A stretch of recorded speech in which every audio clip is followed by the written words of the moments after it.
पंतप्रधान नरेंद्र मोदी अयोध्येत, मोदींकडून अयोध्याधाम जंक्शनचं उद्घाटन. थोड्याच वेळात आंतरराष्ट्रीय विमानतळाचंही उद्घाटन करणार.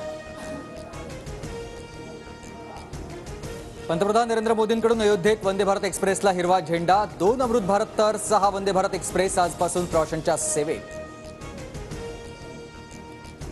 अयोध्येतील महर्षी वाल्मिकी आंतरराष्ट्रीय विमानतळाचं मोदींच्या हस्ते आज उद्घाटन. विमानतळासाठी 350 कोटींचा खर्च, 10 लाख प्रवासी क्षमता, तर 321 प्रकारच्या 8 एअरक्राफ्टच्या पार्किंगची ही सोय. पंतप्रधान नरेंद्र मोदींच्या हस्ते जालना मुंबई वंदे भारत एक्सप्रेसचा शुभारंभ. उपमुख्यमंत्री फडणवीस, रावसाहेब दानवेंसह अंबादास दानवेंचा ट्रेनमधून प्रवास.